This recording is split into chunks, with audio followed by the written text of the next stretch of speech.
So there is this famous and I guess admittedly slightly cynical joke among 70-year-old physicists. Oh, I think I know the one you're talking about. Yeah, it goes like this. Fusion power is the energy of the future, and it always will be. Right, yeah. The ultimate scientific running joke. I mean, the promise of unlimited fusion energy has famously been, 30 years away for about 70 years now. Literally 70 years. Exactly. If you track the headlines through the decades, it just always seems to be sitting perpetually over the horizon, right? Like it's never quite arriving. Always the bridesmaid, never the bride. But, the reason we're doing this deep dive into these sources with you today is because the mood in the global scientific community has genuinely shifted. It really has. We aren't just looking at the same old theoretical promises anymore. I mean, laboratories around the world have actually crossed some very real historic milestones recently. Yeah, the conversation is definitively moving from pure science fiction into the realm of applied engineering. I mean, the physics is essentially proven at this point. The question now is just how we actually build the machine. Which brings us to our mission for this deep dive. We're going to completely demystify this science for you. We'll strip away the dense academic jargon and get down to the absolute core of the matter. Like, what actually is fusion? Right. Why is it so absurdly, impossibly difficult to pull off? And, most importantly, is this fresh wave of optimism justified, or is it just another round of billion-dollar hype? And we should probably set the ground rules right now for everyone listening. We are taking this at an unhurried, welcoming pace. Absolutely. The concepts are, they're mind-bending, sure, but the underlying logic is something anyone can grasp. Yeah, totally. And if you're listening to this right now, I really want to remind you that absolutely no prior science background is needed today. We're going to break this down together. Step by step. Exactly. So, to understand the future of energy, we really first need to understand the present. And that means clearing up the perpetual confusion between the two major F words of nuclear physics. Oh, yeah. Fission and fusion. Right. They sound nearly identical, but the mechanisms couldn't be more opposed. Yeah, they really are total opposites. I mean, fission is the current standard, right? It's the technology running inside, well, every single nuclear power plant operating on the grid today. Right. And in mechanical terms, fission basically means splitting apart. You take a massive heavy atom, usually an isotope of uranium, and you strike it so that its nucleus just, breaks apart into smaller, lighter pieces. Okay, let's unpack this. If fission is splitting a heavy atom apart, then fusion is the exact opposite. Fusion means merging. Right. You're taking very light atoms, specifically forms of hydrogen, and you are forcing them to smash together to build a slightly heavier atom. Splitting the heavy, merging the light. But, the immediate question that usually trips people up is this. If they're doing completely opposite things, how do both processes release such massive amounts of energy? Yeah, seems like a paradox, right? You'd think one would absorb energy and the other would release it. You would think so. But it really comes down to this concept called the curve of binding energy, which is essentially the universe's quest for stability. Okay, how does that work? So imagine a valley. Everything in nature wants to roll down to the lowest, most stable point in that valley, right? For atomic nuclei, the bottom of that valley, the most stable state, is actually iron. Iron. Okay. Yeah. So uranium is way up high on one side of the valley because it's too heavy and cumbersome. And hydrogen is way up on the other side because it's too light. Oh, I see. So whether you are cracking uranium apart to make it smaller or smashing hydrogen together to make it bigger, you're moving toward that stable middle ground. Exactly. And when the universe settles into a more relaxed, stable state, it sheds the excess energy it no longer needs. And that excess energy just comes flying out as intense heat and light. Wow. Yeah, and in a fission plant, we just use that heat to boil water, create steam, and spin a giant turbine to make electricity. Which is always so wild to me. The irony of our most advanced fission reactors is that they're ultimately just incredibly sophisticated ways to boil water. It really is funny when you put it like that. And fusion would also generate heat to spin turbines, but the raw energy released per reaction is significantly higher. And just to connect this to your everyday experience, if you're listening, every single time you feel the warmth of the sun on your face, you are directly feeling the results of a fusion reaction. Yep. That pleasant warmth on a summer afternoon is literally the heat of hydrogen nuclei fusing into helium, 150 million kilometers away. And it travels across the vacuum of space just to hit your cheek. Which naturally brings up the trillion-dollar question. If the sun is already doing this naturally, and, if we already have fission reactors down here on Earth boiling water and keeping the lights on, Why are governments and private companies spending billions of dollars and decades of research trying to recreate a star on Earth? Yeah, I mean, why reinvent the wheel if the fission reel is working? Well, on paper, fusion is as close to a flawless energy source as humanity could theoretically conceive. That's a big claim. It is, but let's just run through the checklist. First, the fuel.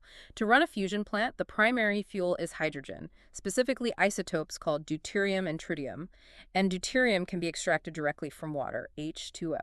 So, meaning the fuel supply is essentially an ocean. Exactly. We basically never run out. Never. Furthermore, regarding the climate, a fusion reaction produces zero carbon dioxide. There's no combustion involved at all, so it doesn't contribute to greenhouse gases or global warming. Okay, so limitless fuel and zero carbon. But here's where I kind of want to push back a little, because when people hear the word nuclear, they immediately picture, glowing green barrels of radioactive waste that we have to bury deep inside a mountain for 10,000 years. Right, the Homer Simpson barrels. Exactly. That's the major political and environmental controversy with fission. Sure, but the waste profile of fusion completely changes the equation because when you fuse those hydrogen atoms together, the primary byproduct that emerges is just helium. Wait, literally the stuff we put inside party balloons. The exact same stuff, completely inert, harmless helium. Now, to be completely transparent, it's not entirely magic. Okay. While the fuel and the byproduct aren't long-lived radioactive waste, the fusion reaction does release incredibly high-energy neutrons. And over time, those neutrons bombard the physical walls of the reactor chamber, which actually makes the steel structure itself somewhat radioactive. Right, so the machine eventually becomes low-level waste itself. Yeah, exactly. But, I mean, that's a completely different scale of problem. We aren't dealing with spent uranium fuel rods that stay dangerously radioactive for millennia. We're talking about reactor parts that might need to be stored for, what, a few decades before they're safe to recycle? Yeah, a few decades. It's a vastly more manageable issue. And then we hit the final piece of the utopian promise, which is safety, because the word most feared in the nuclear industry is meltdown. Right. Chernobyl, Fukushima. Exactly, which is physically impossible with fusion. Wait, really? Impossible? Physically impossible. A fusion reaction is incredibly delicate. It requires perfectly maintained extreme conditions just to keep the atoms merging.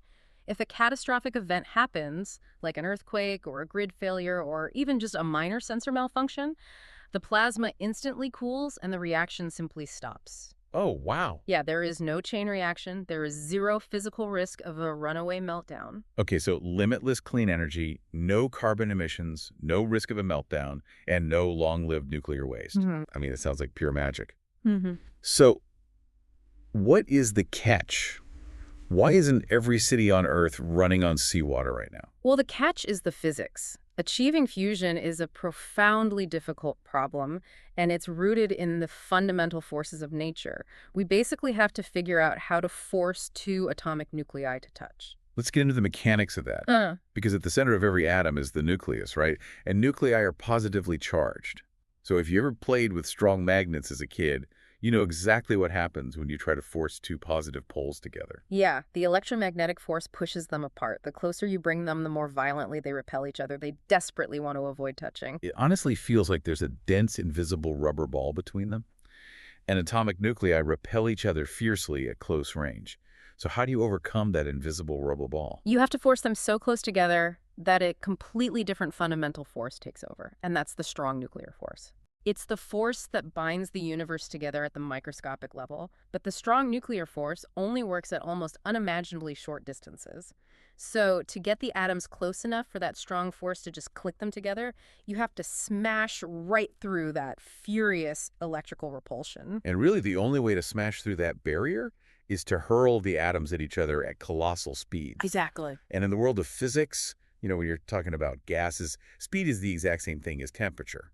So to make hydrogen nuclei move fast enough to collide and fuse, you have to heat the fuel to well over 100 million degrees Celsius. Yeah, and just to put a pin in that number for a second, 100 million degrees Celsius. That is roughly 10 times hotter than the center of the sun. Right. And what's fascinating here is that the sun actually has a massive cheat code. A cheat code. Yeah. It doesn't need to reach 100 million degrees. Yeah. The sun's core is incredibly hot. It's around 15 million degrees. But it achieves fusion primarily through gravity. I mean, the sun is so unfathomably massive that its own sheer weight crushes its core to this unimaginable density. Ah, That intense gravitational pressure essentially squeezes the atoms together, allowing fusion to happen at lower temperatures. which makes sense, but we obviously cannot build a machine that reproduces the gravitational crush of an entire star here on Earth. No, definitely not. So without that pressure, we have to compensate the only way we can, which is just pure, unadulterated heat. We have to crank the temperature up to that 100 million degree mark. Which introduces a completely new state of matter. Because when you heat gas to these extreme temperatures, it just stops acting like a normal gas. The heat is so intense that the electrons are violently stripped away from their nuclei, and what you're left with is this searing, highly charged soup of free-floating particles. Right, and that is what we call a plasma. For anyone listening, it's the fourth state of matter. You have solid, liquid, gas, and then plasma. Yep, that's exactly it. And this plasma is, again, 10 times hotter than the core of a star. Which brings up a staggering engineering dilemma. Yeah. Because if we create a plasma that hot, there isn't a single physical material on Earth that can contain it. Yeah, Right? what I mean, steel, tungsten, carbon fiber, diamond, it doesn't matter. Any physical container would vaporize instantly upon contact. Yeah. So how do you hold something in a box when it can't be allowed to touch the walls of the box? Yeah, how to hold a star. It's the ultimate problem. Over the last several decades, the global scientific community has essentially split into two camps, devising two brilliantly distinct engineering strategies to contain the uncontainable. Strategy one is called magnetic confinement, because we just established that plasma is a soup of electrically charged particles. And because they have an electrical charge, they are heavily influenced by magnetic fields. So the strategy here is to use incredibly powerful magnets to grip the plasma in midair, basically suspending it entirely inside a giant vacuum chamber. It acts as an invisible bottle made entirely of magnetic force fields. The plasma just hovers in the vacuum, never touching the solid walls. But the shape of that bottle is crucial, right? Because if you just put plasma in a straight magnetic pipe, it's just going to shoot right out the ends. Oh, absolutely. The geometry has to be perfect. And the most successful design for this is called a tokamak. It's this massive donut-shaped chamber. And by curving the magnetic field lines back onto themselves into a closed loop, the plasma endlessly chases its own tail around and around the donut. And this isn't just some theoretical blueprint in a textbook somewhere. The biggest example of this approach is ITER. Yes. It's an absolutely colossal international collaboration currently under construction in the south of France. I mean, it involves dozens of countries. Yes. And is easily one of the most complex engineering projects humanity has ever attempted. It's right up there with the Large Hadron Collider or the International Space Station. Yeah, ITER really represents the pinnacle of the magnetic approach, gripping that continuous plasma donut. But strategy 2 takes the exact opposite approach. It's called inertial confinement. Okay. So instead of trying to hold a continuous ring of plasma suspended for minutes or hours, you go for a sudden, violent, microscopic burst. Right. So you take a tiny, perfectly spherical pellet of hydrogen fuel, roughly the size of a peppercorn. You place it in the center of a target chamber, and you blast it from all sides simultaneously with the world's most powerful lasers. Yeah, and the mechanics of how this works are incredibly clever. It's a process called ablation. The lasers don't just crush the pellet directly, they hit the outer shell of the pellet, vaporizing it instantly. Oh, and because of Newton's third law, every action has an equal and opposite reaction. As that outer shell explodes violently outward, the inner core of the fuel is driven violently inward. Exactly. It's like billions of microscopic rocket engines pushing the fuel inward at 400 kilometers per second. The compression is so fast and the heat is so intense that the fuel fuses in a billionth of a second. It literally happens before the pellet even has time to realize it's exploding and fly apart. That is insane. Done at the National Ignition Facility, or NIF, in California. So just to lock this in for you listening, humanity is trying to hold a star either by trapping it in an invisible magnetic donut or by instantly crushing a peppercorn of fuel with massive lasers before it can escape. Yep, those are the two paths up the mountain right now. And keeping those massive laser beams in mind leads us directly to the historic milestone that shifted the scientific mood so dramatically. Here's where it gets really interesting. Because in late 2022, the National Ignition Facility out in California, the laser ablation facility we just talked about, made a monumental announcement. They sure did. They announced that for the very first time in human history, a fusion reaction produced more energy than the laser light delivered to the fuel pellet. Yeah. In physics, this threshold is called ignition. The reaction was genuinely net positive. The pellet gave back more energy than the lasers pumped into it. I mean, we proved the concept. We finally lit the star and got a return on our investment. It is an undeniably historic first. The physics works. However, if we connect this to the bigger picture, we have to be extremely precise about what that milestone actually means for our energy grid. Right. Because this is where the media hype and the engineering reality start to part ways. So what is the catch with the 2022 announcement?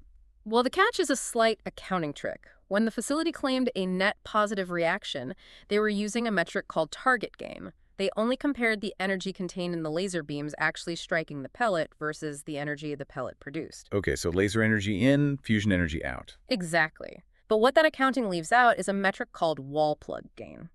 It completely ignored the vastly larger amount of electricity required from the California power grid just to fire those massive, inefficient lasers in the first place.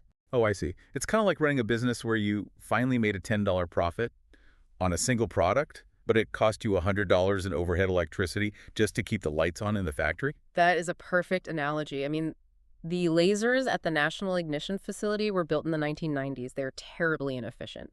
So when you look at the entire facility, counting every bit of electricity pulled from the wall, the operation used far, far more energy than the tiny fusion reaction released. Synthesizing this. Yeah.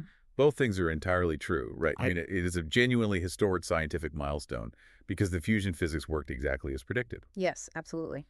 But we're still incredibly far away from a commercially viable power plant that you could actually plug your house into. You have to hold both of those truths in your head at the same time. We have crossed a massive threshold in theoretical physics, but we haven't yet solved the far larger engineering puzzle of net electricity generation on a macro scale. So what does this all mean for us? For you listening to this right now, is fusion just a perpetual money pit, or is it something to genuinely root for? Oh, it is undeniably a real hope, but it requires a mindset of patient optimism. This isn't a theoretical con game anymore. The physics is completely sound. The sun proves the physics works in nature, and the lab in California proves we can spark a net positive reaction here on Earth. So the remaining hurdles aren't mysterious physics questions. They are basically brutal engineering challenges. Yeah, material science challenges, mostly. I mean, how do we sustain the reaction in a magnetic donut for months or years rather than just fractions of a second? Right. How do we manufacture physical materials for the chamber walls that can actually survive the brutal neutron radiation for years without turning brittle and degrading? And, how do we build lasers and magnets efficient enough that the whole system generates massive net electricity? The cavalry is starting to arrive on that front, though, because it's not just massive, slow-moving government labs anymore. Oh, definitely not. We are seeing a massive wave of private companies stepping into the arena right now. Yeah. Startups fueled by venture capital are working alongside the big public projects, and they're bringing agility. They're deploying brand new technologies, things like high-temperature superconducting magnets, AI-driven supercomputers to model plasma behavior, and vastly superior lasers than what was available even a decade ago. It's still decades away, but the pace of innovation is clearly accelerating. I mean, the phrase clean fusion electricity is just around the corner is definitely getting ahead of the evidence. But after 70 years of trying, we have finally lit the star in the bottle, even if only for a fleeting instant. Yeah. Keeping it lit is just the next mountain to climb. Patient optimism is the only way forward. The payoff is just too enormous to stop now. It really is. And as we wrap up this deep dive into our sources today, I want to leave you with one final mind-expanding thought to ponder on your own. Oh, I like where this is going. Because we've talked so much about the science, but the geopolitical implications of this go so far beyond just paying a lower electric bill. It shifts the entire foundation of modern society. Exactly. Think about this. We have spent the last century watching global geopolitics, wars, alliances, and economies be dictated almost entirely by who controls the ground that holds oil, natural gas, and coal. Right. Access to fossil fuels has basically drawn the borders and defined the power map of the modern world. Energy security is national security. Always. But if the ultimate energy source of the future, perfect, limitless fusion power is fueled essentially by hydrogen pulled from everyday water, how completely does that rewrite the power map of the entire human race? It's profound. If energy is no longer something you have to dig out of a specific piece of dirt, but something any nation with a coastline can extract from the ocean. I mean, it changes absolutely everything. Just something to think about next time you turn on the tap or feel that morning sun on your face. It represents a completely different paradigm for human civilization. It really does. Thank you so much for joining us and exploring this deep dive into the sources today. We hope we cleared up some of the mystery around the most exciting energy puzzle on the planet. Take care and keep looking up.